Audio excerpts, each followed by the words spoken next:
कोण आहे आता बघतोय?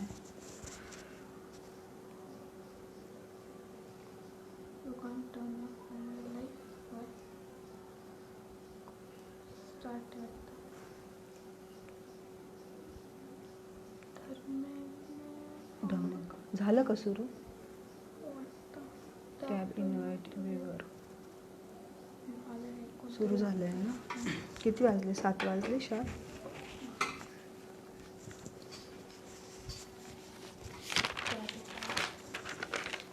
कोण आहे कळेल आपल्याला?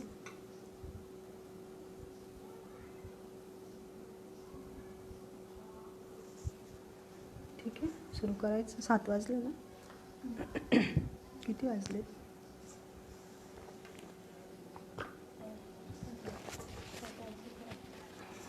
7 वाजले शार्प. दिवा लावला नाही ते.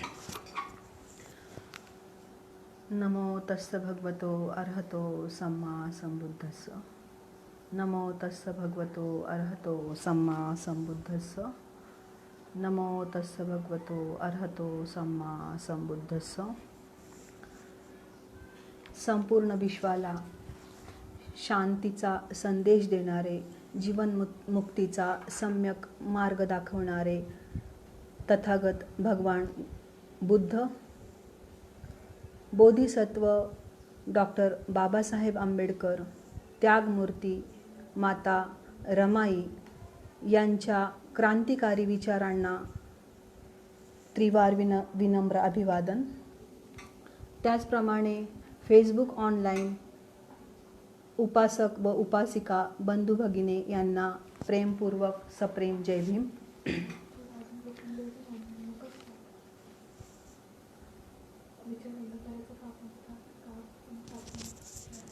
हॅलो, आवाज येतोय माझा?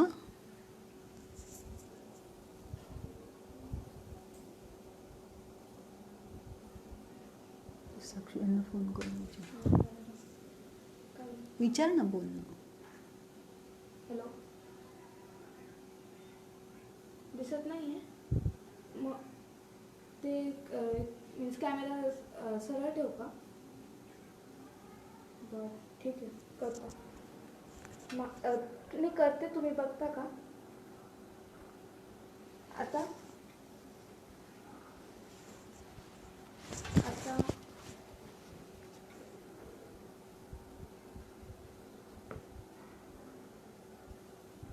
अर्थ दिसतोय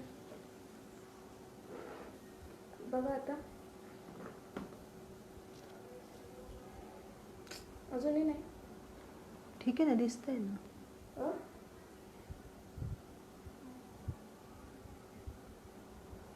हो बरोबर दिसतंय ना. पण आता मोबाईल आडवा पकडायला सांगितलं. बस मोबाईल आडवा पकडायला सांगितलं. बस का?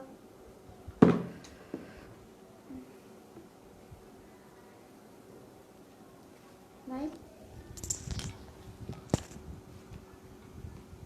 दिसत नाही. साक्षी रोटेशन एकच मिनिट. बंद करायचं का? ठेव ना, असं आडवं ठेवलं तर काय बिघडतं? असं ठेव, असं ठेव ना. ते काय ना त्याचं मग इयरफोन असं ठेवते. झाली ती पुस्तक लावा. बरोबर दिसते. बुक येत आहे का? बघ ना. बुक येत आहे का? नाही ना, लावा.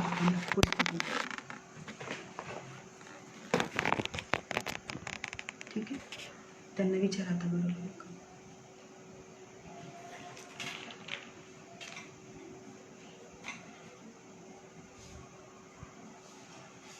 करू का बंद? फिनिश करू? नको. हॅलो,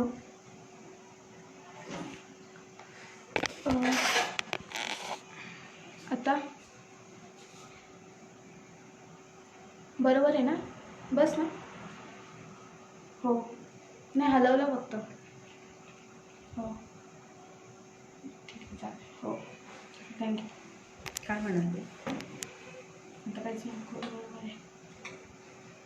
सुरू करायचं.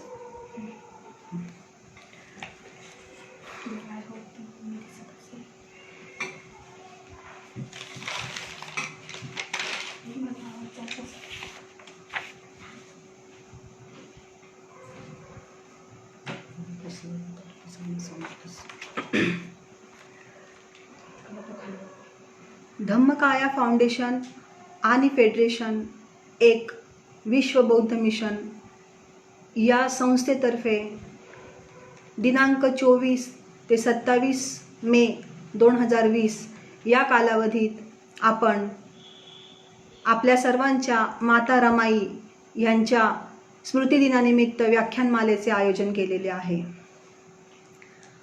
माता रमाईच्या जीवनाचे, त्यांच्या त्यागाचे विविध पैलू आपल्यासमोर आणण्यासाठी या व्याख्यानमालेचे आयोजन केलेले आहे.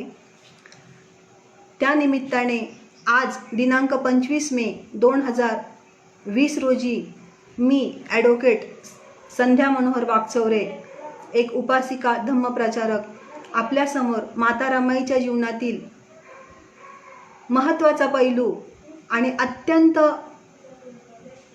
प्रेरणादायी पैलू की माता रमाईंचं शिक्षण आणि त्यांनी आपल्यासमोर किंवा समाजासाठी केलेली जी भाषणं आहेत, हा विषय घेऊन मी आज आपल्यासमोर आलेली आहे.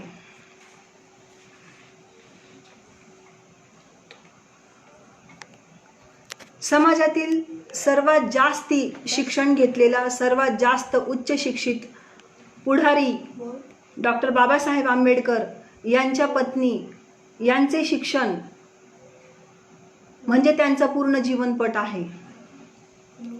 माता रमाई या लहानपणापासूनच जीवनाशी एखाद्या करारी व्यक्तिमत्व असल्याप्रमाणे जीवन जगत होत्या आणि त्यांचं जीवनाचा प्रवास अतिशय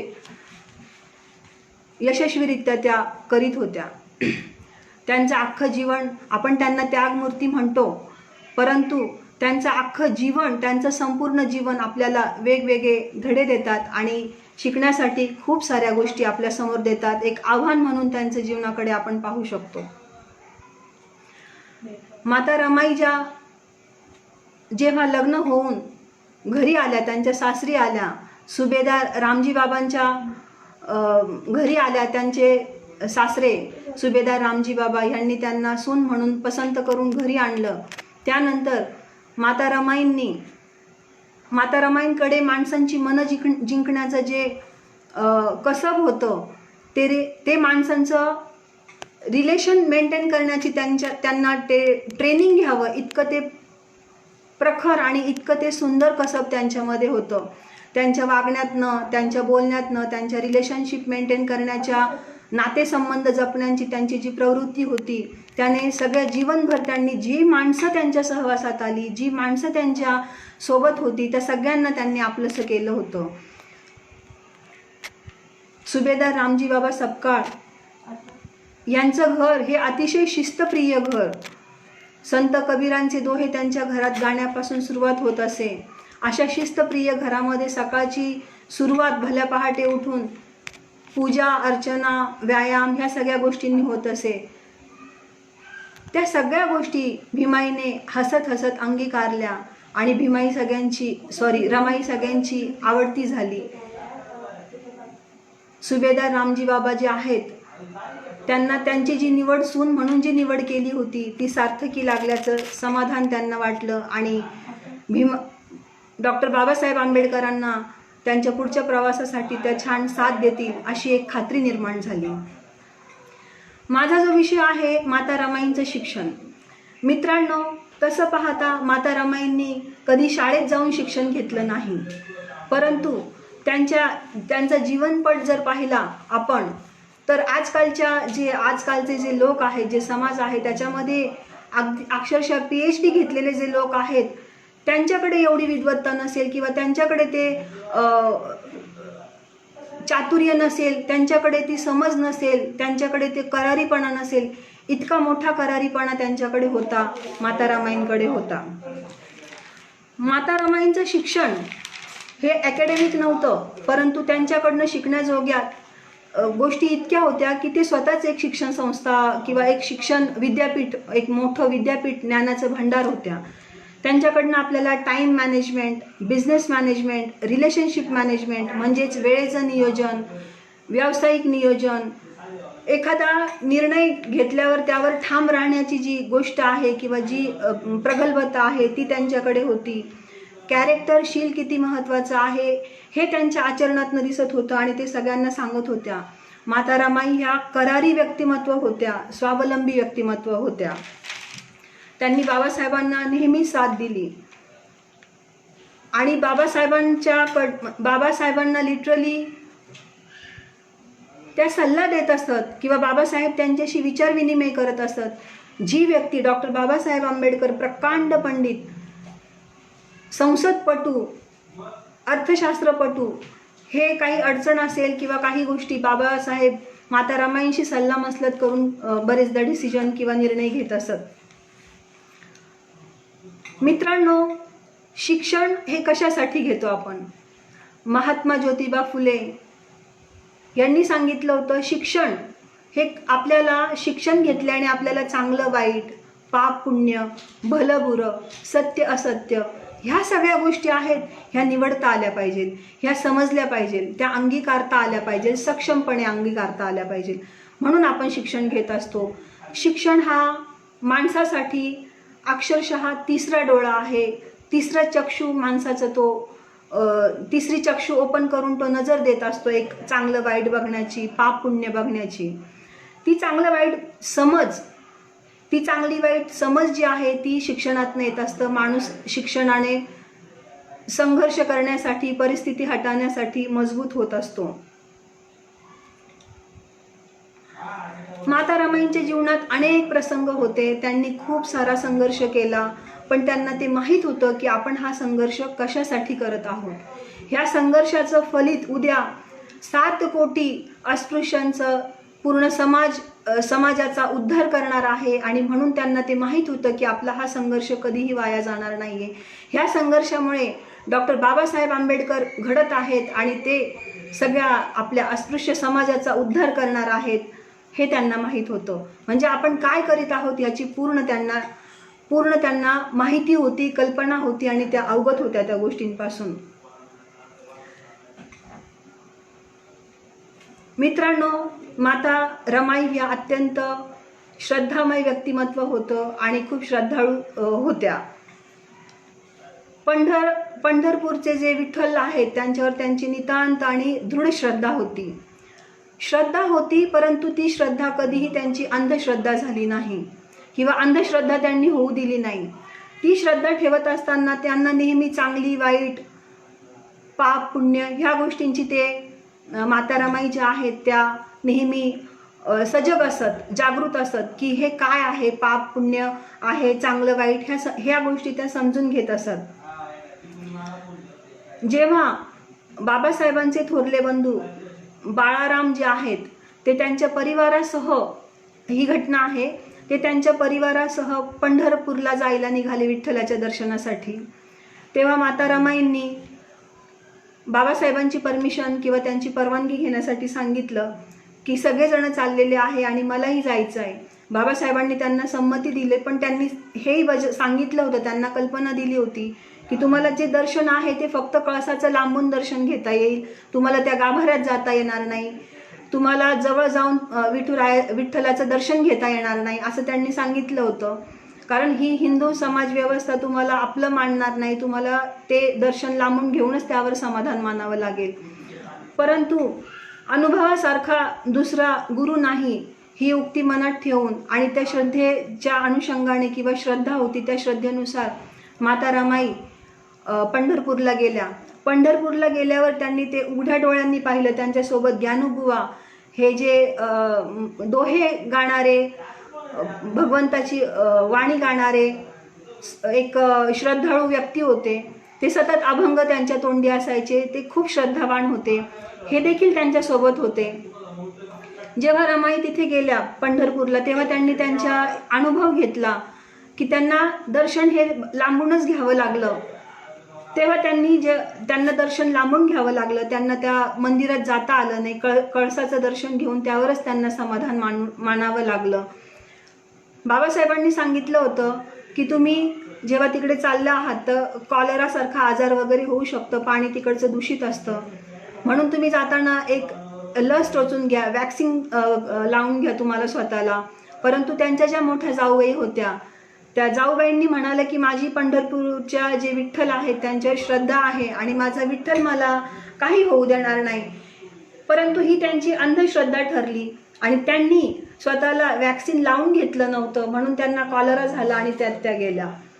जेव्हा त्या त्यात गेल्या आणि हे सगळं येऊन बाबासाहेबांना ॲज इट इज माता रमाईंनी वर्णन करून सांगितलं, तेव्हा माता रमाईंना खात्री झाली होती आणि त्यांना श्रद्धा होती, अंधश्रद्धा नव्हती, म्हणून त्यांना त्यांच्या साहेबांनी म्हणजे बाबासाहेबांनी सांगितल्याप्रमाणे त्यांनी लस टोचून घेतली होती. मित्रांनो, हा त्यांचा गुण म्हणजे श्रद्धा आहे त्यांची, पण ती अंधश्रद्धा कधीही होऊ द्यायची नाही, अशा त्या दक्ष होत्या. हे त्यांचं शिक्षण, हे त्यांचं उदाहरणातनं त्यांच्या अनुभवातनं घेतलेलं शिक्षण आपण आपल्या समोर ठेवलं पाहिजे. म्हणून श्रद्धा ठेवावी पण अंधश्रद्धा ठेवू नये, हा एवढा मोठा जीवनाचा संदेश त्यांनी आपल्याला दिलेला आहे. आणि त्यांनी जेव्हा अनुभव घेतला, तिथली जी हिंदू लोक आहेत, सवर्ण लोक आहेत, त्यांनी आपल्या समाजाच्या, अस्पृश्य समाजाच्या लोकांना हिंतेची वागणूक दिली होती, दुजेभावाची वागणूक दिली होती. हे जे ज्ञानूबुवा आहेत ते भजनामध्ये तल्लीन होऊन जेव्हा त्या मंदिराच्या जे पुजारी होते त्यांना चुकून त्यांचा धक्का लागतो आणि लोकांना कळतं की हा जो माणूस आहे हा अस्पृश्य समाजातला माणूस आहे आणि याने आपल्याला विटाळ करवलेला आहे किंवा याने आपल्याला बाटवलेलं आहे, असं त्यांना जेव्हा त्यांना जाणीव होते किंवा त्यांना समजतं की हा माणूस अस्पृश्य समाजाला बिलॉंग करतो, तेव्हा त्या सगळ्या लोकांनी, तिथले जे पुजारी होते त्यांनी त्यांना ज्ञानूबुवांना खूप मारलं, इतकं मारलं की रक्तबंबाळ होऊन त्या नदीच्या वाळवंटावर फेकून दिलं. परंतु त्याला जर कोणी शिवलं तर प्रॉब्लेम होईल, त्रास होईल, अस्पृश्य समाजाचा माणूस आहे म्हणून त्याचा रक्तबंबाळ अवस्थेतही त्याला वाचवण्यासाठी कोणी आलं नाही. ही अशी अमानुष गोष्ट पाहिली माता रमाईंनी, त्यांचं मन अगदी द्रवून गेलं, त्यांना खूप त्रास झाला. म्हणून जेव्हा ते साहेबांना घरी येऊन सांगत होते तेव्हा ते म्हणाले की साहेब, मला आता असं वाटतंय की हे जे हिंदू लोक आहेत ते आपल्याला त्यांच्या धर्मातलं समजत नाहीत, म्हणून आपल्याला साध्या त्यांच्या देवाच्या आसपास पण जाऊ देत नाही. असं कसं करू शकतात ते? त्यांच्याजवळ फिरू देत नाही, त्यांच्यामध्ये काही माणुसकीचा लवलेश आहे की नाही? ह्या चांगल्या वाईट गोष्टींची त्या मातेला, माता रमाईला ती समज होती, जाणीव होती. त्यांनी तो विचार केला. म्हणजे शैक्षणिक विद्यालयीन शिक्षण जरी घेतलेलं नसेल तरी चांगलं काय वाईट काय हे समजून घेण्याची ताकद किंवा हे समजून घेण्याची क्षमता, हे समजून घेण्याची बुद्धी, ही सारासार विचार करण्याची त्यांची प्रगल्भता, ही जर आपण पाहिली तर हे शिक्षण अतिशय त्यांचं मोठं होतं आणि हे शिक्षण आपण त्यांच्याकडनं घेतलं पाहिजे, विचार केला पाहिजे, गोष्टी उघड्या डोळ्यांनी पाहिल्या पाहिजे, परिस्थिती उघड्या डोळ्यांनी पाहून हाताळली पाहिजे. हे त्यांच्याकडनं घेण्यासारखं आहे आणि शिकण्यासारखं आहे. ते सांगितल्यावर तिथेच त्यांनी तरी त्यांची श्रद्धा कमी झाली नाही, उघड्या डोळ्यांनी ह्या सगळ्या गोष्टी पाहिल्या. माता रमाईचं शिक्षण, सगळ्यांना असं वाटतं की माता रमाई ह्या अडाणी होत्या, पण तसं नाही आहे मित्रांनो. माता रमाईंना लिहिता वाचता येत होतं. माता रमाईंना लिहिण्या वाचण्याचे धडे त्यांचे सासरे, त्यांचे प्रिय मामंजी सुभेदार रामजी बाबा यांनी स्वतः दिलेले होते. आपल्या सगळ्यांचे उद्धार करते डॉक्टर बाबासाहेब आंबेडकर यांनी स्वतः त्यांना लिहिण्या वाचण्यास शिकवलेलं होतं. रमाई ह्या रामजी बाबा आहेत, सुभेदार रामजी, त्यांनी दिलेली अंकलिपी ह्या त्या वाचत असत. शिक्षणाचं महत्त्व त्यांना कळालेलं होतं. मित्रांनो, त्यांनी जेव्हा जी भाषणं दिली होती, त्यांच्या जीवनात जी भाषणं दिलेली होती, त्यांच्या पहिल्या भाषणात त्यांनी सांगितलं होतं की मुलामुलींना शिकवा, मुलामुलींना शिकवणं किती गरजेचं आहे. त्यांचं संगोपन करताना तो आमचा जो मुलगा आहे किंवा जी अपत्य आहे ते मोठी व्यक्ती होणार आहे, ही श्रद्धा, ही गोष्ट मनात ठेवूनच त्यांना शिक्षण दिलं पाहिजे. ह्या सगळ्या गोष्टी त्यांना माहीत होत्या, त्यांना कळत होत्या. त्याचप्रमाणे जे त्यांना शिक्षण शाळेत जाऊन मिळालं नाही मित्रांनो, ते शिक्षण त्यांनी त्यांच्या घरात असलेले ग्रंथ वाचून, त्यांच्या घरात असलेल्या पुस्तकं, डॉक्टर बाबासाहेब आंबेडकरांचं घर म्हणजे ग्रंथभंडार. त्या ग्रंथभंडारातली अनेक पुस्तकं त्यांनी वाचली. त्या पुस्तकातनं त्यांना वाचन केल्यामुळे त्यांना चळवळ कळाली. समाजात सामाजिक परिस्थिती काय आहे, काय करायला हवंय, मोठ्या मोठ्या लोकांचे विचार काय आहेत, ह्या गोष्टी त्यांनी समजून घेतल्या, समजून घेण्याचा प्रयत्न केला, त्या अवगत केल्या. त्याचप्रमाणे बाबासाहेब आंबेडकर जेव्हा अमेरिकेला शिकायला होते तेव्हा त्यांनी शिक्षण घेतलं होतं, त्यांना जे अक्षर ओळख झालेली होती, त्या गोष्टी त्यांनी अक्षर ओळख झालेली होती त्याचा फायदा करून असा घेतला त्यांनी की त्यांच्या मनात पतीला जे लिहायचं आहे, ज्या भावना त्यांच्या स्वतःच्या व्यक्त करायच्या आहेत त्या त्यांना लिहिता येऊ लागल्या, त्यांना त्या वाचता येऊ लागल्या. बाबासाहेबांचे पत्र ते वाचू लागले. ते बाबासाहेबांना म्हणायचे पत्रामध्ये की लिहिल्या वाचल्यामुळे, लिहिणं वाचणं शिकल्यामुळे मला तुमची पत्र लिहिता येतात, मला तुम्हाला पत्र लिहिता येतं, मला जे हवं ते लिहिता येतं, तुम्हाला कम्युनिकेशन मला साधता येतं. हा काही छोटा मोठा फायदा नाही आहे माझ्यासाठी, हे खूप मोठा फायदा आहे. अशा त्या आपल्या रमाई शिक्षणाचं महत्त्व त्यांना सुरुवातीपासूनच होतं. त्याचप्रमाणे माता रमाई या आपल्या आताच्या काळात जर म्हटलं की रिलेशन मॅनेजमेंट त्यांच्याकडं प्रचंड मोठ्या प्रमाणात होतं. नातेसंबंध जपणं, नातेसंबंध त्या कशा जपू शकत होत्या, लोकांना आपलंसं करून घेत होत्या, लोकांशी प्रेमाने बोलत होता, कोणत्याही कामाला कधी त्या नाही म्हणत नव्हत्या, झटून कोणत्याही गोष्टीसाठी त्या उभ्या राहायच्या आणि काम करायच्या. एक जबाबदार व्यक्तिमत्व होत्या त्या नेहमी म्हणायच्या की स्वतःला घुसळून घेतल्याशिवाय लोणी होत नाही आणि कष्टाबिगर कशालाही फळ येत नाही. म्हणजे कष्ट करणं हा किती महत्त्वाची गोष्ट आहे, कोणत्याही कामाला कधी नाही म्हणू नये, ह्या किती महत्त्वाच्या गोष्टी आहेत. शिकत राहणं ही प्रवृत्ती आहे त्यांच्यामध्ये. ह्या सगळ्या त्यांच्या स्किल, ह्या त्यांनी घेतलेल्या जीवनाच्या विद्यापीठात घेतलेलं त्यांचं शिक्षण हे कधीही दुर्लक्ष करून चालणार नाही किंवा ते तसं नाही येते. ते अत्यंत महत्त्वाचं आणि बाबासाहेबांना घडवण्यामध्ये किंवा बाबासाहेबांना आपल्या समाजासाठी, अस्पृश्यांसाठी मोठं कार्य करण्यामध्ये त्यांना नेहमी हातभार लागलेला आहे, त्यांना नेहमी खंबीरपणे त्यांची साथ लागलेली आहे. माता रमाई ह्या खूप जबाबदार व्यक्तिमत्व होतं. म्हणजे लिडरशिपचा गुण त्यांच्यामध्ये होता. लिडरशिपचा गुण त्यांच्यामध्ये अशा प्रकारे होता की कोणताही कितीही बाका प्रसंग असेल त्या धैर्याने त्या प्रसंगाला कसं आपण सामोरे जायचं ह्याचं लगेच इमिडिएट प्लॅन बनवायच्या. त्याचं प्रिप्लॅन पण त्यांच्याकडे असायचं आणि त्यानुसार त्या लगेच त्या जो काही प्रसंग आहे त्याला सामोरे जायच्या. त्या प्रसंगाकडे त्या सक्षम वृत्तीने त्या प्रसंग तोलण्याची ताकद त्यांच्यामध्ये यायची त्यांच्या दृढ संकल्पामुळे. अशा त्या रमाई होत्या.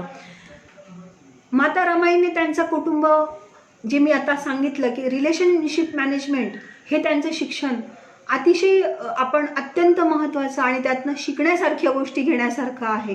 ते कसं बरं? माता रमाई जेव्हा लग्न करून त्यांच्या घरी आल्या, सासरी आल्या, तेव्हा त्यांच्या स्वभावाने, त्यांच्या कष्टाने, सकाळी पहाटे उठणं, जे शिस्तप्रिय घर आहे त्या घरामध्ये मधल्या गोष्टी लगेच चांगल्या गोष्टी ॲडॉप्ट करून घेणं, त्या सगळ्या माणसांचं आपलंसं होणं, ह्या सगळ्या गोष्टी त्यांनी त्यांच्या वागण्यातनं आपल्याला सांगून दिलेल्या आहेत, कसं रिलेशनशिप मॅनेज करायला लागतं. मित्रांनो, समाजामध्ये सगळ्यात शिकलेला माणूस आणि त्याची आपण पत्नी आहोत ह्याचा कधीही त्यांनी दिमाग किंवा तोरा मिरवला नाही. उलट पक्षी त्यांनी त्याची नेहमी एक जबाबदारीच स्वतःवर होती असं ते समजत होतात. माता रमाईंनी त्यांच्याकडे येणाऱ्या जाणाऱ्या पाहुण्यांचं, आजूबाजूच्या लोकांचं नेहमी मनं धरली होती. पण ते करत असताना जर वेळ प्रसंगी कोणती गोष्ट सांगायची असेल, समजावून सांगायची असेल, ती चूक असेल तर त्या खंबीरपणे देखील सांगत होत्या की हे चूक आहे, हे चूक आहे की हे बरोबर आहे.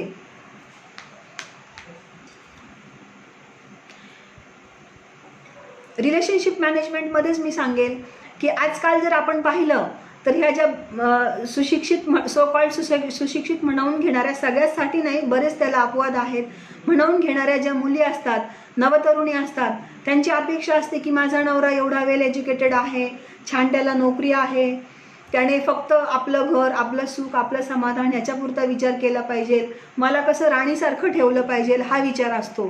परंतु माता रमाईंचा जीवन संघर्ष किंवा त्यांच्या जीवन जगण्याची पद्धती जर आपण पाहिली तर मोठे जे त्यांची मोठी जाऊबाई, मोठे त्यांचे जे दीर होते, बाबासाहेबांचे भाऊ, ह्या सगळ्यांना त्यांचं कुटुंब त्यांनी एकत्र जोडून ठेवलं.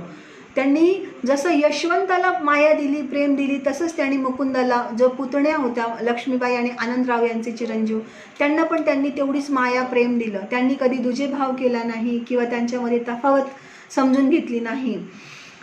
बाळाराम हे जे आहेत, यशवंत, माता रमाई आणि डॉक्टर बाबासाहेब आंबेडकर यांचे चिरंजीव यशवंत, ह्यांना त्यांचे दोन्ही मोठे दीर रमाई, जाऊबाई, लक्ष्मीबाई ह्या कशा जीव लावतात हे बाबासाहेबांना खुशालीच्या पत्रांमध्ये ते लिहून पाठवायचे. म्हणजे कुटुंब आपलं किती चांगलं आहे, किती एकत्र बांधून राहिलेलं आहोत, किती एकोप्याने वागतोय, हा संदेश, हे शिक्षण त्यांचं होतं. हे शिक्षण आपल्याला, हे शिकवण त्यांची आपण घेतली पाहिजे आणि ती अंगीकारली पाहिजे आणि त्या अनुषंगाने त्यांचे चांगले गुण आपल्या आयुष्यात आपण आणण्यासाठी प्रयत्न केला पाहिजे. मित्रांनो, ती खरी त्या थोर मातेला, त्यागमूर्तीला, करारीबाईला, आपली करारी माता जी होती त्यांना आपली आदरांजली राहील किंवा त्यांचं स्मृतिदिन आपल्याकडनं प्रॉपर आदरांजली वाहून साजरा केला जाईल. माता रमाई हे खूप रिस्पॉन्सिबल व्यक्तिमत्व होतं, खूप जबाबदार व्यक्तिमत्व होतं. जेव्हा ते ह्या वेगवेगळ्या घटनांतनं, हा घटनाक्रम जर पाहिला आपण तर ते आपल्याला त्याच्यातनं त्या घटनेच्या क्रमामधनं आपल्याला ते समजून येतं. जेव्हा बाबासाहेब शिक्षणासाठी परदेशी गेले तेव्हा घरातला सगळा खर्च हे आनंदराव, बाबासाहेबांचे मोठे बंधू, यांच्यावर होता. पण मध्येच बाबासाहेबांचे आनंदराव जे बंधू आहेत त्यांचं दुःखद निधन झालं. सगळ्या घराची जबाबदारी आता माता रमाईंवर आली होती. अशा प्रसंगी एक आपण घरातलं प्रमुख आहोत, जबाबदार व्यक्ती आहोत, आपले पती बाहेर आहेत, परंतु आपल्याला घरातल्या लोकांची काळजी घ्यायची आहे, त्यांची जबाबदारी आपल्याला पूर्ण करायची आहे. ह्या हिमतीने माता रमाई लक्ष्मीबाई यांना त्यांच्या माहेरून घरी घेऊन आले, मुकुंदाला घरी घेऊन आल्या आणि त्यांना आपण आपल्या घरी घेऊन आलं आहे, घरी घेऊन मी आले आहे असं त्यांनी बाबासाहेबांना पत्रात लिहून कळवलं. आता मुकुंदराव गेले त्यानंतर घर कसं चालणार, तेव्हा आपल्या ज्या लक्ष्मीबाई होत्या त्या एकदम हबकून गेल्या. त्यांच्या पुढे दुःखाचा मोठा डोंगर कोसळलेला होता. आधारस्तंभ म्हणून तेव्हा रमाईंनी पुढाकार घेतला आणि रमाई उभ्या राहिल्या. खुंटलेल्या गाडीला आपल्या दोघींनाच मिळून खांदा द्यायचा आहे असं म्हणून त्यांनी लक्ष्मीबाईंना पण एक हिंमत दिली, एक उभारी दिली की आपल्याला असं खचून चालणार नाही. जो माणूस खचला तो कामात न गेला. जर आपल्याला परमेश्वर किंवा निसर्ग, देव आपल्याला संकट देत असेल तर ही पण आपण खात्री ठेवायला पाहिजे की ती संकट पेलण्यासाठी ताकद देखील आपल्याला तो परमेश्वर किंवा देव देतो ज्यांच्यावर त्यांची श्रद्धा होती. म्हणून संकटाला झुंजण्यासाठी आपण कंबर खोचून उभं राहिलं पाहिजे असं त्यांनी ठणकावून आपल्या लक्ष्मीबाई आहेत त्यांना सांगितलं. त्याचप्रमाणे जेव्हा आनंदराव गेले तेव्हा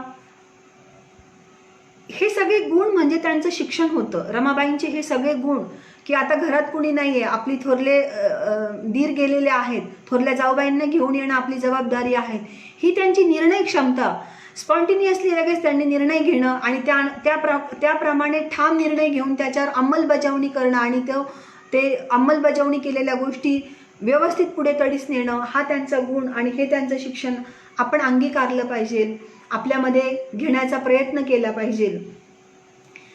जेव्हा हे सगळं चाललं, आनंदी लक्ष्मीबाईंना त्यांनी छान उभारी दिली की आता आपण मस्त म्हणजे व्यवस्थितरित्या आपल्या संसाराचा गाडा आपण पुढे नेणार आहोत. आपण आपल्या संसाराचा गाडा पुढे नेणार आहोत आणि तू घाबरण्याचं काही कारण नाही, आपण समर्थ आहोत, सक्षम आहोत, ही उभारी दिली.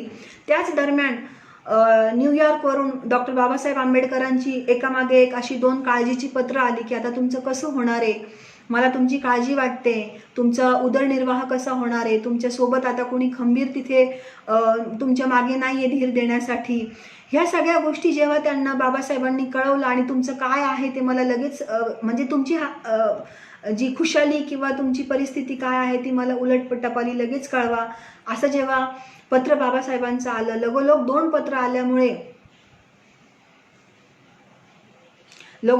पत्र आल्यामुळे त्याचं उत्तर काय द्यायचं ह्याची काळजी रमाबाईंना वाटू लागली, आपल्या माता रमाईला वाटू लागली. मग त्यांनी लगेच निर्णय घेतला आणि पत्र लिहिण्यासाठी त्या बसल्या. पत्र लिहिण्यासाठी बसताना परिस्थिती ती अशी होती की कोणी मदत करायला आलं, कोणी हा गाडा चालवण्यासाठी आपल्याला मदत केली आपल्या लोकांनी तर फार चांगलं होतं, हातभार लागत असेल तर फार चांगलं होतं. परंतु त्याच वेळी त्यांच्यासमोर हे पण होतं की बाबासाहेब कशासाठी गेलेले आहेत तिथे, ह्याची जबाबदारी त्यांना होती, त्या जबाबदारीचं गांभीर्य त्यांना होतं. म्हणून त्यांनी एकदम सक्षमपणे आणि एकदम ठामपणे बाबासाहेबांना पत्र लिहिलं की साहेब, आकाश कोसळलं तरी चालेल, जमीन दुभंगली तरी चालेल, पण एकदा जे पाऊल आपण पुढे टाकलेलं आहे, तुम्ही कशासाठी तिकडे गेलेला आहात, तुमच्या अभ्यासावर तुम्ही लक्ष केंद्रित करा आणि अभ्यासाला लागावं, ही तुम्हाला विनंती आहे. आमची काळजी करू नये, आम्ही सगळं व्यवस्थित इकडे सांभाळतो, मी इथे आहे, खंबीर उभी आहे, तुम्ही काही काळजी करू नका. अशा पद्धतीने त्यांनी बाबासाहेबांना, त्यांच्या पतींना, एकदम नवऱ्याला त्यांनी जो नवरा चिंताग्रस्त होता त्याला त्यांनी दिलासा दिला, त्या डॉक्टर बाबासाहेब आंबेडकरांना त्यांनी दिलासा दिला. तेव्हा लक्ष्मीबाईंना खूप आश्चर्य वाटलं आणि त्या उद्गारल्या की रमा, अगं तुझ्याकडे सध्या सुतळीचा तोडा देखील नाही आहे, तरी तू इतकं तुझ्या खचलेल्या नवऱ्याला कसा, तू चिंताग्रस्त नवऱ्याला कसा तू लाख मोलाचा दिलासा देऊ शकते. तेव्हा त्यांनी सांगितलं देऊ शकतेस. तेव्हा त्यांनी सांगितलं, त्यांना वाटलं की माझा नवरा किंवा माझे पती ज्या कामासाठी गेलेले त्याच्यावर कॉन्सन्ट्रेट करणं, त्याच्यावर लक्ष केंद्रित करणं आणि त्याच्यात यश मिळवणं आत्ता गरजेचं आहे. इथे राहिली आपल्या खाण्यापिण्याची आणि आपल्या उदरभरणाची सोय, तर त्याच्यासाठी आपण हातपाय हलवू, आपण जिद्दीने कामाला लागू, असं त्यांचं जे होतं ते सगळं पाहून लक्ष्मीबाई पण हरकून गेल्या किंवा त्यांनाही खूप समाधान वाटलं आणि माता रमाईंचं त्यांना फार कौतुक वाटलं. तेव्हा त्या म्हणाल्या की रमा, तू मोठी धीराची आहे, जिद्दीची आहे, मोठी जिद्दीची बाई आहेस तू, असं त्यांचं कौतुक केलं. पण आता करायचं काय. तेव्हा माता रमाई यांचं ते बुद्धिकौशल्य, बुद्धिचातुर्य, त्यांचं बिझनेस मॅनेजमेंट, एखादी आपली शिकली सवरलेली बाई एकदम खचून गेली असती की मी एवढ्या मोठ्या शिकलेल्या नवऱ्याची बायको आहे, पत्नी आहे, अर्धांगिनी आहे, माझ्या नवऱ्याने माझी जबाबदारी घ्यावी की शिक्षण घेत बसावं, हा अट्टाहास केला असता, ही रडारड केली असती. परंतु माता रमाईने आपल्या बुद्धिकौशल्याने, आपल्या निर्णय क्षमतेने, चातुर्याने त्यांनी असं ठरवलं की त्यांची जी कल्पक बुद्धी होती त्यांनी असं ठरवलं की आपण एक बिनभांडवली धंदा सुरू करूयात. यांना पण आश्चर्य वाटलं लक्ष्मीबाईंना की बिनभांडवली धंदा म्हणजे आता काय करायचं. ते जे त्यांच्या आईकडनं त्या शिकल्या होत्या, माता रमाई आईकडनं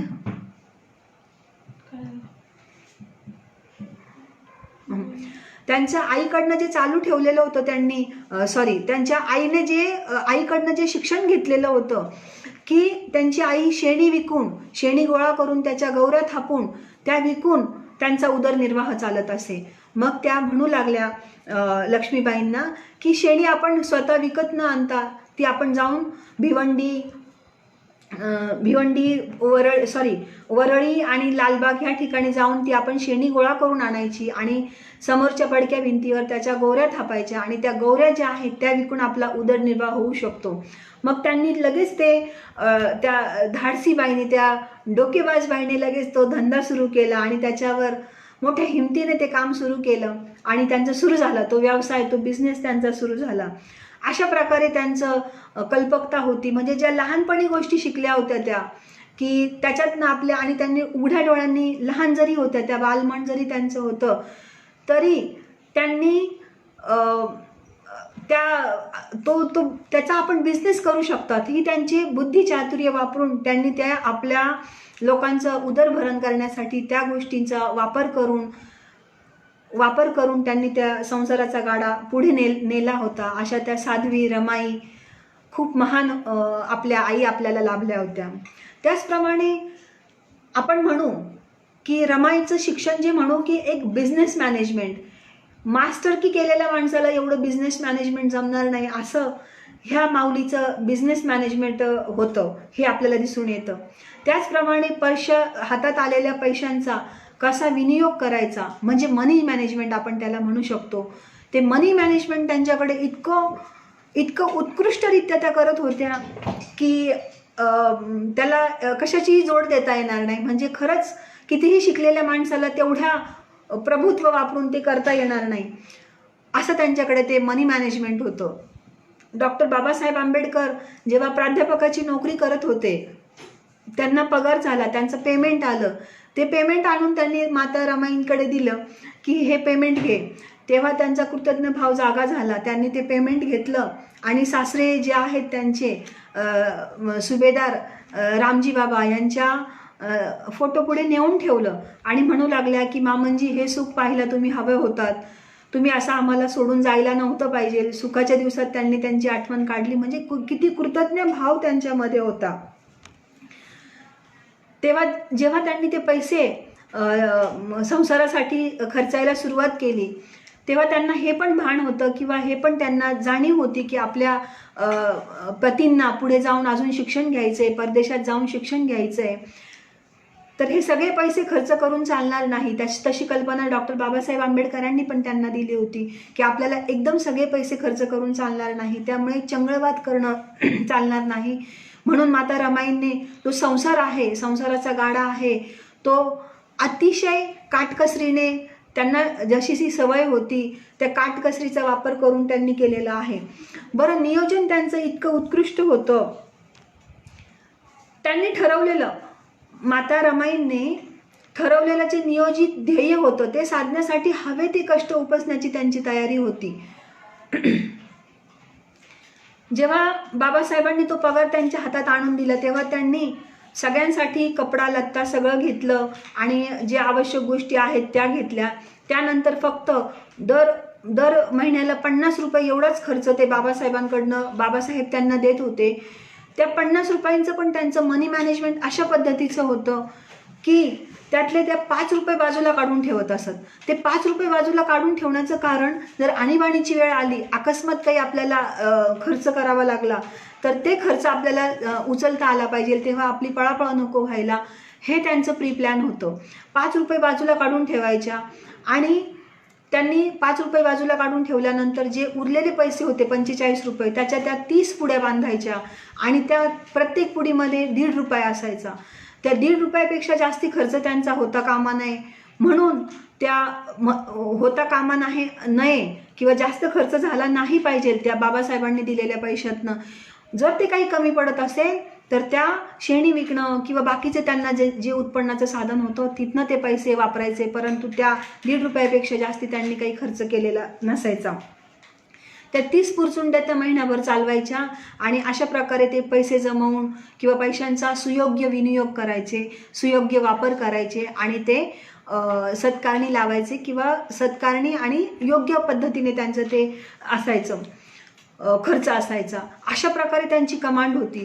त्याचप्रमाणे एकदा बाबासाहेबांनी त्यांच्याकडे 300 रुपये आणून दिले आणि म्हणाले की रमा हे मोज. तर बाबासाहेबांना वाटलं की हिला काही ते मोजता येणार नाहीत, कारण तसं त्यांचं शैक्षणिक शिक्षण कमी होतं किंवा असं बाबासाहेबांना वाटलं.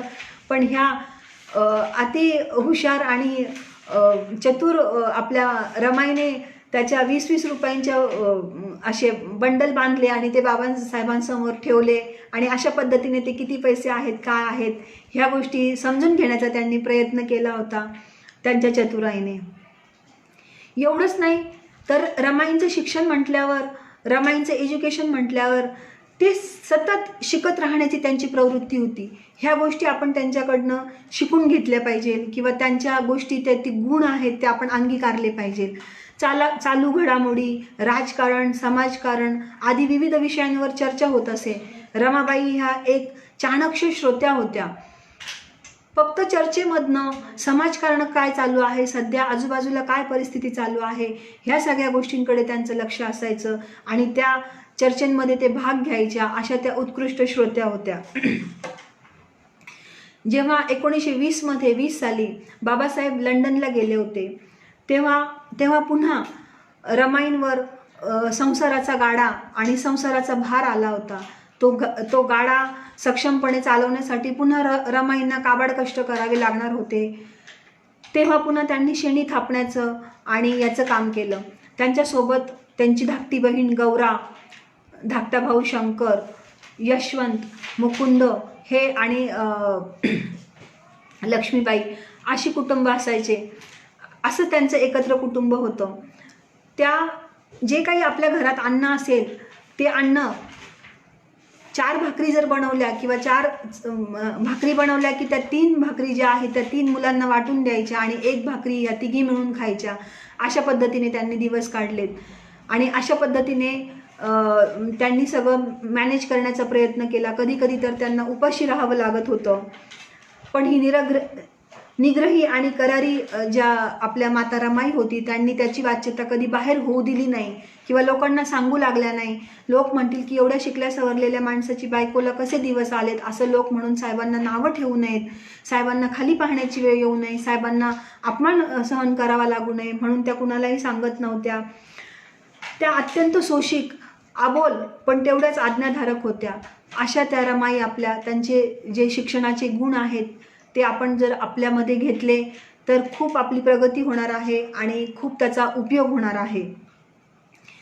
बाबा लंडनला शिकत असताना, डॉक्टर बाबासाहेब आंबेडकर लंडनला शिक्षण घेत असताना माता रमाई ज्या आहेत त्यांच्या इथे अत्यंत हाल होत होते. म्हणून त्यांच्या ओळखीतल्या ज्या एक बाई होत्या, त्यांच्या ओळखीतने गौरा एका फॅक्टरीमध्ये कामाला जात होती. गौरा फॅक्टरीत कामाला जात होती, तिथे पैसे पण चांगले मिळत होते रोजंदारीने. तर माता रमाईंनी पण तिथे जाण्याचा निर्णय घेतला. दोघीजणी जाऊ लागल्या. पण तो फॅक्टरीचा मालक जो होता तो बघू लागला की ही बाई कोण आहे, एवढं हिच्या चेहऱ्यावर तेज आहे, एवढी चांगल्या घराण्यातली दिसते, ही आपल्याकडे आली. तेव्हा त्या ज्या बाई त्यांना तिथे घेऊन गेल्या होत्या त्या सांगू लागल्या की हे आमचे मोठे पुढारी आहेत, त्यांची ती पत्नी आहेत आणि ते आता विदेशात परदेशात शिक्षण घ्यायला गेलेले आहेत, पण घरचा खर्च भागवण्यासाठी या बाईला कामाला यावं लागत आहे. तेव्हा त्या माणसाला त्यांचं फार कौतुक वाटलं आणि त्या माणसाने त्यांना मुलगी म्हणून संबोधलं की तू माझी मुलगी आहेस, जशी माझी दुसरी मुलगी आहे तशी तू माझी मुलगी आहे आणि तुला माझ्याकडे कधीही काम करायला ये. परंतु ते काम जास्ती दिवस त्यांनी केलं नाही. पुन्हा त्यांनी गौऱ्या थापण्याचा किंवा शेणी गोळा करून गौऱ्या विकण्याचा जो बिझनेस आहे, त्यांचा जो व्यवसाय होता, ते काम त्यांनी केलं. पण ते काम त्यांनी सुरू केलं. त्यातच रमाईची तब्येत जरा खालवत चालली होती. माता रमाईंची तब्येत थोडी खालवत चालली होती. त्यातच आपला गंगाधर आहे तो पण आजारी होता. ते जे काही कमवत होते, गौरा पण जेवढं जमेल तेवढं तिला रोजंदारी, तिला जेवढी मिळत असेल तेवढी मोठ्या ताईकडे आणून देत असेल.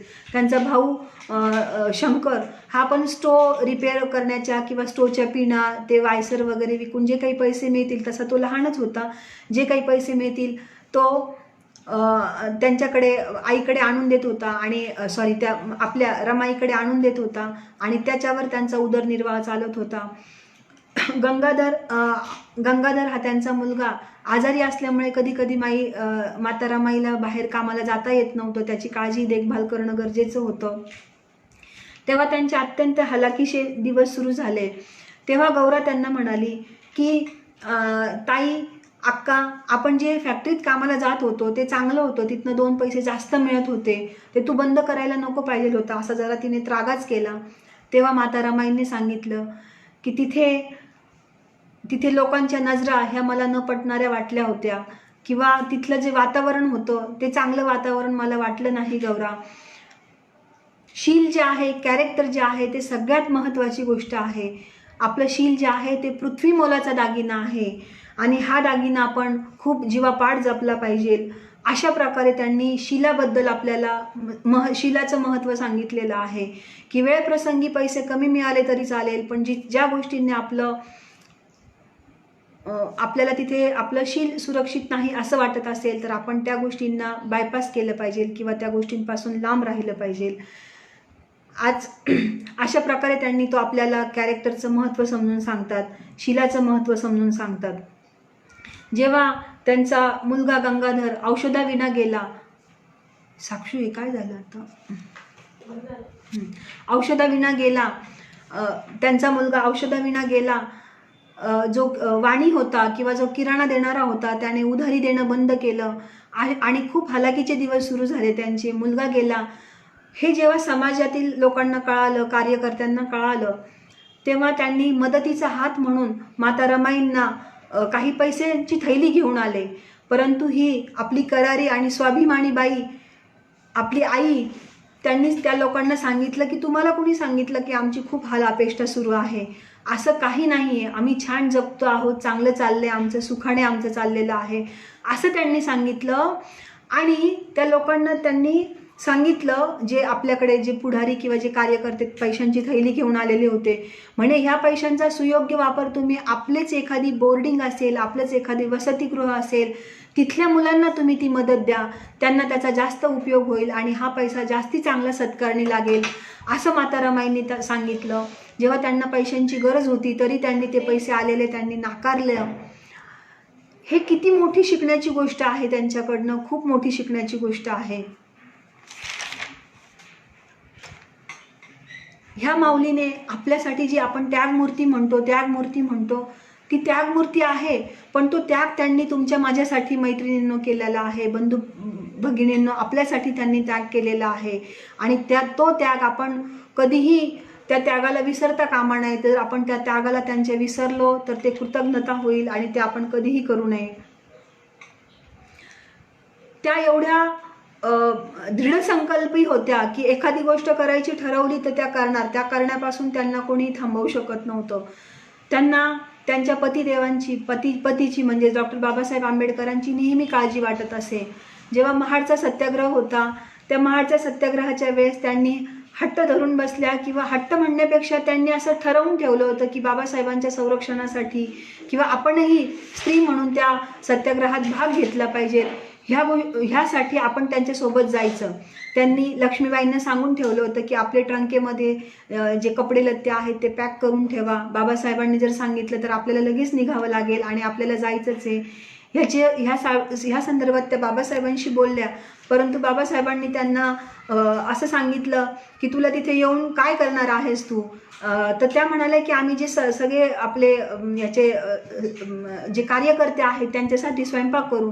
तेव्हा बाबासाहेब त्यांना हसून म्हणाले, तिथे काही 2-4 लोकांचा किंवा थोड्याशा लोकांचा स्वयंपाक नाही करायचा आहे, 2-3 हजार लोकांचा स्वयंपाक करायचा आहे. तर त्या लगेच तयार झाल्या की येस, का आम्ही नाही का नाही करू शकणार. सगळ्या लोकांना जेवू घालणं आणि चांगल्या कामासाठी आपला हातभार लागणार आहे, तर आम्ही तो स्वयंपाक करायला नाही म्हणणार नाही, मी लगेच तयार आहे ते करण्यासाठी.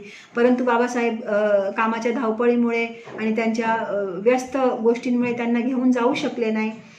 त्यामुळे जेव्हा तिकडे दंगल झाली, लोकांनी दगडफेक झाली त्या आपल्या महाडच्या सत्याग्रहाच्या कार्यक्रमामध्ये, हे जेव्हा रमाईंना कळालं तेव्हा त्या खूप बाबासाहेबांची काळजी करू लागल्या. त्यांना खूप त्यांची काळजी वाटली की हे कसं आहे, परंतु बाबासाहेबांना तसं काही वाईट गोष्टी झालेल्या नव्हत्या. अशा प्रकारे त्या माता रमाईंनी जर सांगितलं तर बाबासाहेब पण त्यांच्यासमोर ऐकून घेत असत की काय म्हणतायत ते. एवढं त्यांच्या बोलण्याला अर्थ असायचे किंवा एवढं त्यांच्या बोलण्यामध्ये गोष्टी महत्त्वाच्या असायच्या. ह्या ज्या आपल्या माता रमाई आहे, ही अपार करुणेचा, मैत्रीचा सागर होती. त्यांची करुणा अपार होती. धारवाडला जेव्हा त्यांना, म्हणजे त्यांच्यामध्ये किती मैत्री भाव हा गुण होता. हे गुण त्यांच्यामध्ये, जे शिक्षण त्यांचं आहे, जीवनाचं शिक्षण आहे, ह्या शिक्षण संस्थेतनं त्यांच्यामध्ये हे गुण त्यांनी अंगीकारले होते आणि ते वृद्धिंगत केले होते, वाढवलेले होते. जेव्हा हवा बदलसाठी त्यांची प्रकृती बरी नव्हती, म्हणून जरा थोडंसं वातावरणात चेंज त्या धारवाडला गेल्या होत्या. वराळे जे बघत होते तिथे त्या वसतिगृहाचं कामकाज, तिथे गेल्या होत्या. तेव्हा त्यांना समजलं, त्यांच्या लक्षात आलं की ह्या वसतिगृहातली जी मुलं आहेत त्यांचं जेवणचा जो शिदा आहे, त्यांच्या जेवणाचं जे सगळं सामान आहे ते संपलेलं आहे आणि मग त्यांना फक्त मुरमुरे किंवा असं काहीतरी स्नॅक्स खाऊनच आता त्यांना 1-2 दिवस थांबावं लागणार आहे. कारण ती जी शिष्यवृत्ती होती, जी स्कॉलरशिप होती, त्यांना जे अनुदान मिळणारं होतं ते अनुदान त्यांचं काही मिळालेलं नव्हतं काही तांत्रिक गोष्टींमुळे. ही गोष्ट त्या करुणा माऊलीला जेव्हा कळाली तेव्हा त्यांनी लगेच सांगितलं. म्हणजे त्यांची निर्णय क्षमता बघा, त्यांचं डिसिजन मेकिंग पॉवर बघा किती होतं, की त्यांनी लगेच सांगितलं की तुम्ही माझ्या मुलांना उपाशी कसं ठेवू शकतात. ह्या सोन्याच्या बांगड्या घ्या, ह्या विका आणि ह्या मुलांच्यासाठी आत्ताच्या आत्ता सगळं व्यवस्थित जेवण झालं पाहिजे ह्याचं तुम्ही तजवीज करा. अशा प्रकारे त्यांनी लगेच त्या वसतिगृहात 8 दिवस पुरून उरेल एवढं अन्न भंडार त्या पैशातनं आलं आणि एवढं अन्न मिळालं. त्यातला एक वसतिगृहातला एक चाणक्य आणि 10वीचा मुलगा होता. तो लगेच विचारलं त्याने की आपल्या परिस्थिती तर अशी होती की जेवायला काही मिळणार नाही आहे, पण एवढं पक्वान आपल्याला कसं काय मिळालं, कोण आहेत त्या दानशूर व्यक्तिमत्व. तेव्हा जेव्हा त्यांना कळालं की ह्या आपल्या रमाई आहेत, तेव्हा एक मुलगा हर्षाने म्हटला की तुम्ही आमच्या आई आहात, तुम्ही आमच्या रमाई आहात. आणि त्यांच्यासाठी छान सेलिब्रेशन झालं, छोटंसं सेलिब्रेशन इन द सेन्स की सगळेजण पोटभर जेवले आणि त्याचं मुलं तृप्त झाल्याचं समाधान त्या माऊलीला मिळालं. ह्या सगळ्या गोष्टी पाहिलं तर तेव्हा ते ज्या रमाई म्हणजे रमाबाई होत्या त्या रमाई झाल्या सगळ्यांच्या खऱ्या अर्थानं. त्याचप्रमाणे त्यांचं असं होतं की प्रसंग अवधान घेऊन कोणत्या गोष्टीला किती महत्त्व द्यायचं आणि कोणती गोष्ट कुठपर्यंत थांबवायची हे सुद्धा त्यांचं खूप बुद्धिचातुर्याने त्या गोष्टींचं डिसिजन घेत होत्या. हे त्यांचं शिक्षण. यशवंत जेव्हा शाळेत जात होते, यशवंत नेहमी आजारी असायचे, ते शाळेत जात होते आणि त्यांना शाळेमध्ये कमी मार्क्स मिळाले, कमी गुण मिळाले. त्यावरून बाबासाहेब त्यांना रागवत होते की तुला हे कमी मार्क्स कसे मिळाले. ते कमी मार्क्स मिळाले ह्याच्यावरून लगेच बाबासाहेबांना त्या म्हणाले की आपण 4 मुलं आपली गेलेली आहेत आणि यशवंत माझा जसा शिकतोय तसा शिकू द्या, त्याला तुम्ही प्लीज कृपया मारू नका, त्याला रागवू नका, त्याचं शिक्षण तो करील ह्याच्याप्रमाणे. तो नाही शिकला तर त्याचे नातवंड म्हणजे त्याची मुलं शिकतील, नातवंड शिकतील. एवढी दूरदृष्टी त्यांची होती की त्या ज्याला जसं वाटेल तसं त्याच्या ऐपतीप्रमाणे गोष्टी होऊ देत, त्याही त्या समजून घेत होत्या. अशा प्रकारे आपली माता रमाई जी आहे ती सगळ्यांना समजून घेत होती किंवा सगळ्यांना ती मायेची पाखड घालत होती.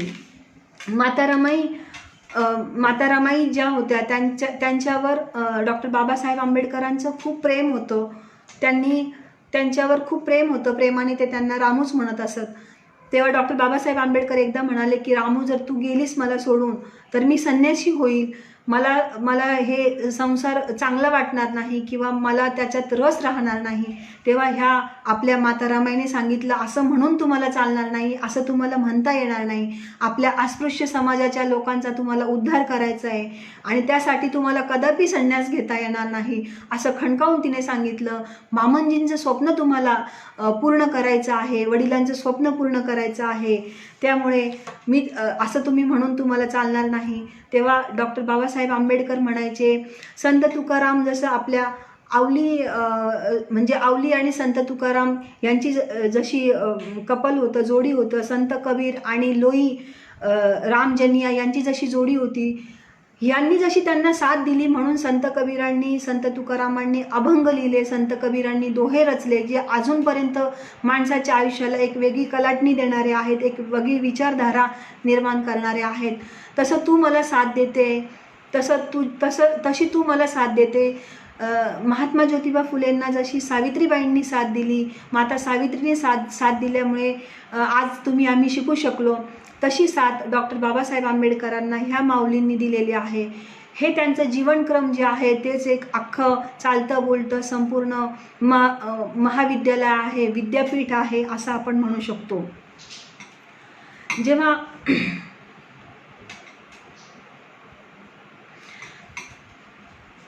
असं आपण म्हणू शकतो. माता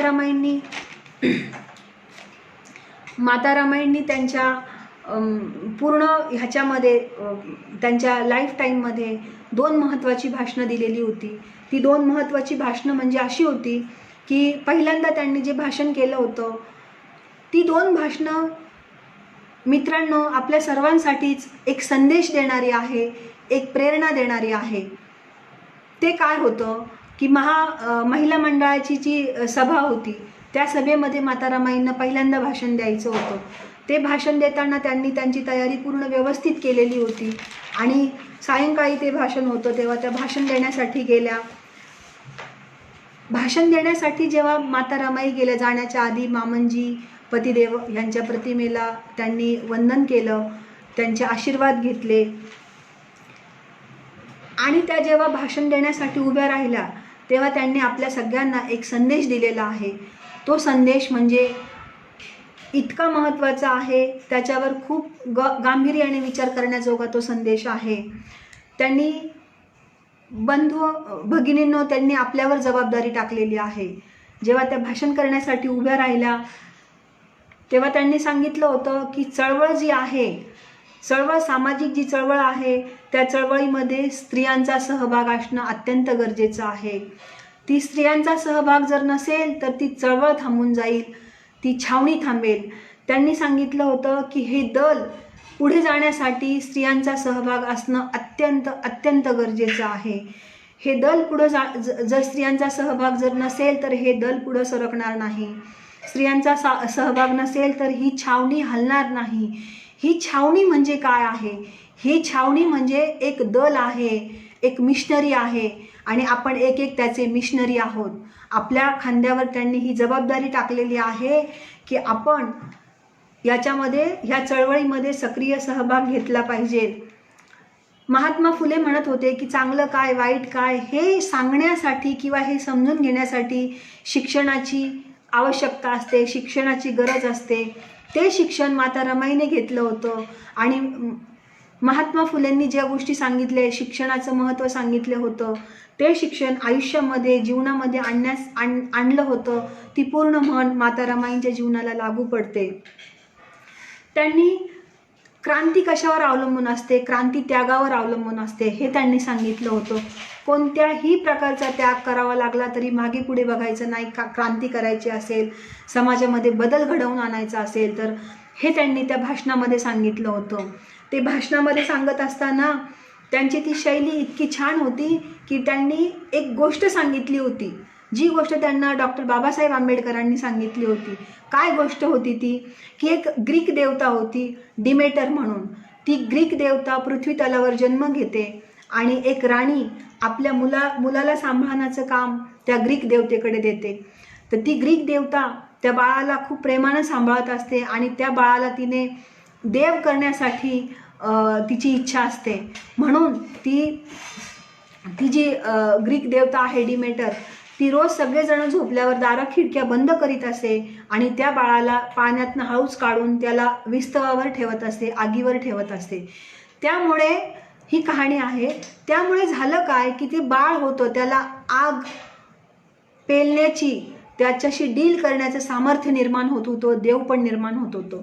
पण एके दिवशी असं झालं की त्या राणीने, त्या बाळाच्या आईने ते पाहिलं आणि ती संतापली आणि ती म्हणू लागली की तिने तिचं बाळ, अर्थात ते बाळ घेतलं, त्या बाळाला काही झालेलं नव्हतं. त्या बाळाला तेवढ्याच प्रेमाने ती देवता सांभाळत होती किंवा ती त्या गोष्टीतली ती जी देवता होती ती सांभाळत होती. परंतु त्याला आगीतनं काढल्यामुळे त्याला जे देव पण येणार होतं ते देव पण येण्यापासून ते बाळ वंचित झालं. असं होऊ नये म्हणजे ह्या हे गोष्ट सांगण्यासाठी त्यांनी पटवून देण्याच्या ज्या गोष्टी, म्हणजे आपण जो मुद्दा मांडतोय तो पटवून देण्यासाठी वेळप्रसंगी कसं त्यांनी गोष्टी रूपात लोकांना सांगितलं तर समजतं, हे प्रसंगावधान साधून त्यांनी ते सांगितलं. त्या गोष्टीचा मितितार्थ असा होता, क्रक्स ऑफ द मॅटर असं होतं, मॉरल ऑफ द स्टोरी अशी होती, सार असा होता की जर आपण आग जी आहे तिचे चटके जर आपण घेतले नाही तर आपलं देव पण येऊ शकत नाही. अग्नी हाच माणसाला शुद्ध करतो म्हणजेच आपण त्याग केला तर आपल्या जीवनाचं सोनं होतं आणि त्याग करायला कधीही मागे पुढे पाहू नये असं त्या भाषणातनं त्यांनी आपल्याला एक आव्हान केलं होतं. आणि त्यांनी त्या भाषणातनं आपल्याला आव्हान केलेलं होतं की ही जबाबदारी आपण विसरता कामा नये. आपल्या मुलामुलींना शिकवलं पाहिजे. पुत्र होई असा गुंडा त्याचा चारी लोकी झेंडा, अशी उक्ती ठेवून आपण आपल्या मुलांना वाढवलं पाहिजे, त्यांचं संगोपन केलं पाहिजे, घरात स्वच्छता ठेवली पाहिजे. ह्या सगळ्या गोष्टी त्यांनी त्या भाषणातनं सांगितलेलं आहे. आणि त्या भाषणातला एक एक शब्द म्हणजे आपल्यासाठी दिलेली त्यांनी गुरुकिल्ली आहे, आपल्यासाठी दिलेले मंत्र आहेत, आपल्यासाठी दिलेलं त्यांनी आचारसंहिता आहे. आपण त्या पद्धतीने वागायला पाहिजे. आपण त्या पद्धतीने वागून स्वतःला अग्नीमध्ये तावून सलाखून सिद्ध केलं पाहिजे. अशा आपल्या मुलींना शिक्षण द्या, हे सगळं त्यांनी सांगितलेलं होतं. हे त्यांचं पहिलं भाषण. त्यांच्या आयुष्यात त्यांनी किंवा त्यांच्या संपूर्ण कारकिर्दीमध्ये लाईफमध्ये त्यांनी 2 भाषणं केली होती. हे त्यांचं पहिलं भाषण. आणि दुसरं भाषण जे माता रमाईने केलं होतं ते बाबासाहेब जेव्हा लंडनहून परत आले होते तेव्हा केलं होतं. त्यातला एक प्रसंग मला सांगावासा वाटतो उपासक उपासिकांना, की डॉक्टर बाबासाहेब आंबेडकर जेव्हा लंडनहून परत आले होते तेव्हा जनसमुदायाची तोबा गर्दी बंदरावर त्यांचं स्वागत करण्यासाठी उपस्थित होती.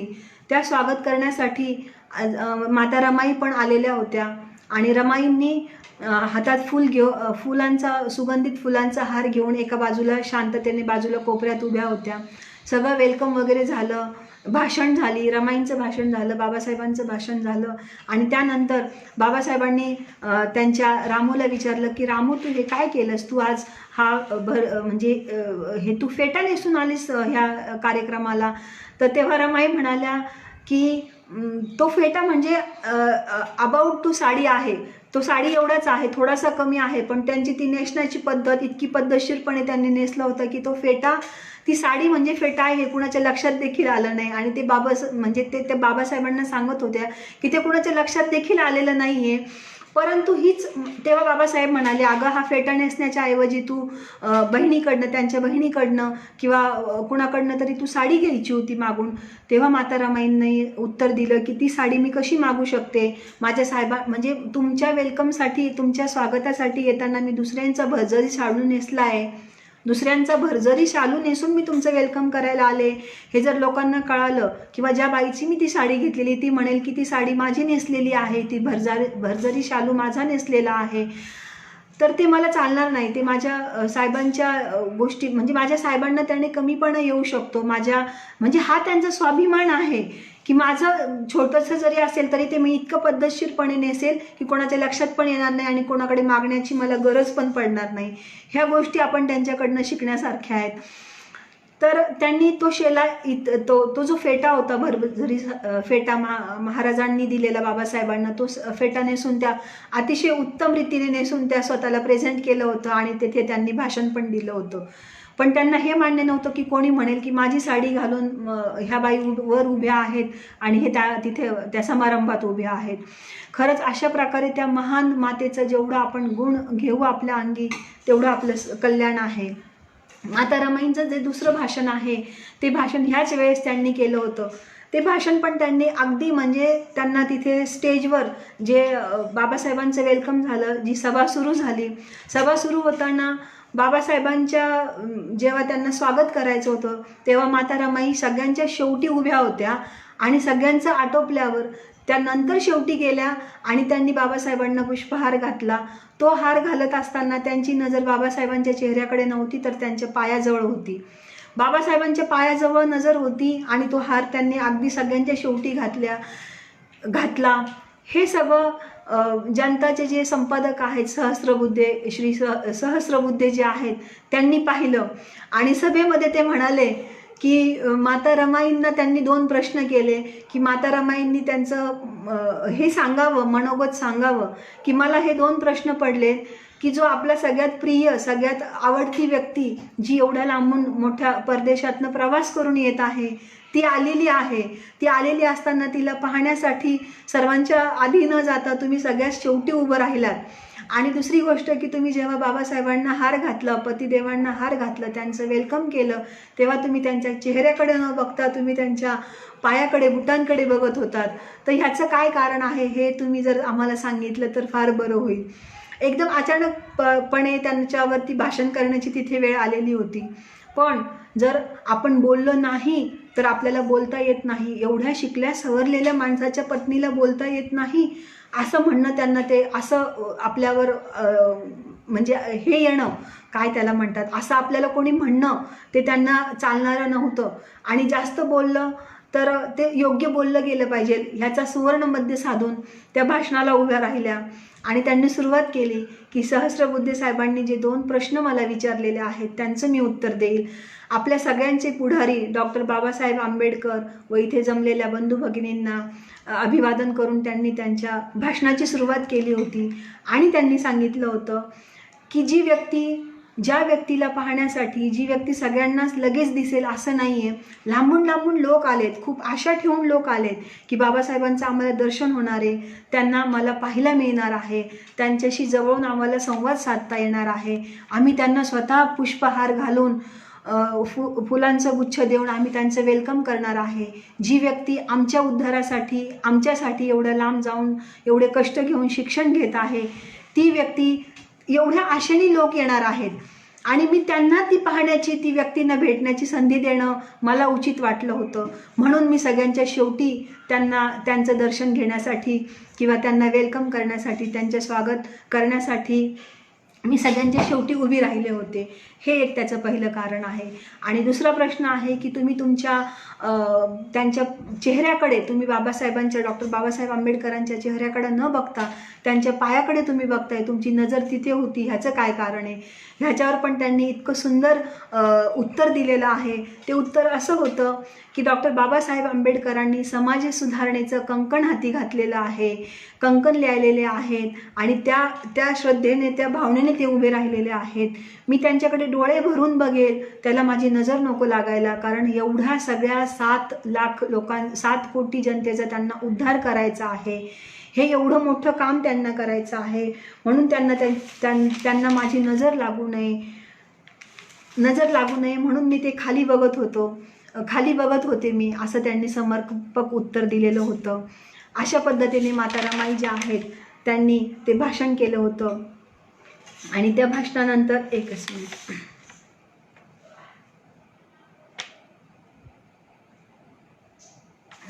आणि म्हणून मी पायाकडे बघत होतं असं त्यांनी सांगितलेलं होतं.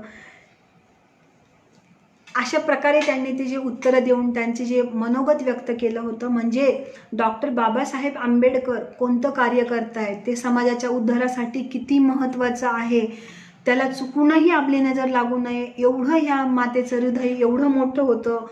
ह्या सगळ्या गोष्टी बघता माता रमाई हे अखंड विद्यापीठ आहे, त्यांच्या शिक्षणाची बरोबरी आजकालच्या कितीही शिकलेल्या महिला करू शकत नाहीत. त्यांनी ते करायला पाहिजे. हा संदेश आपण त्यांच्याकडनं घेतला पाहिजे की माझं घर, जी संकुचित भावना आहे ती आपण बाजूला सारली पाहिजे.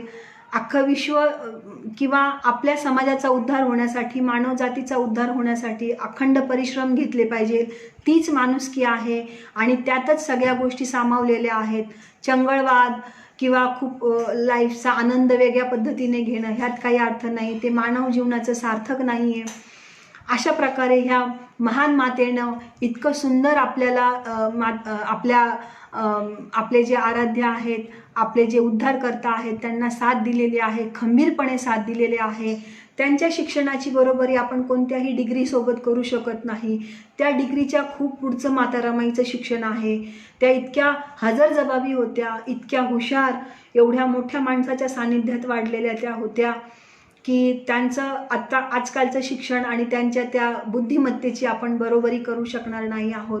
अशा त्या आपल्या थोर माता रमाई यांना मी विनम्र अभिवादन करते. माझी जी श्रद्धांजली आहे ती अर्पित करते. माता रमाईची जी व्याख्यानमाला आहे त्या व्याख्यानमालेमध्ये माता रमाईच्या आयुष्याचे विविध पैलू, त्यांच्या जीवनाचे विविध पैलू आपण आता उलगडणार आहोत किंवा समजून घेणार आहोत.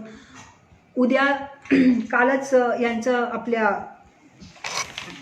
कांबळे सरांचं जे काल लेक्चर झालं होतं त्याच्यामध्ये माता रमाईंचं बालपण, ह्या सगळ्या गोष्टी, बालपण आणि त्यांचा तो संघर्ष आलेला होता.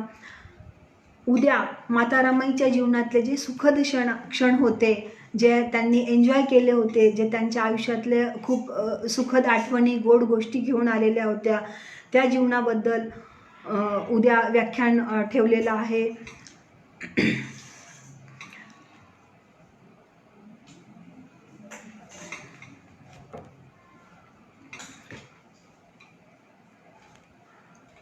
व्याख्यान आहे, त्या व्याख्यानाचाही आपण सर्वांनी लाभ घ्यावा.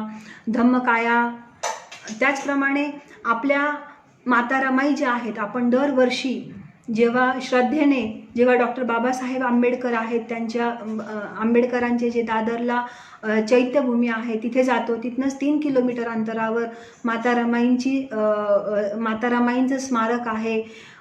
त्या स्मारकालाही आपण भेट देणं आवश्यक आहे असं मी सगळ्यांना आवाहन करते.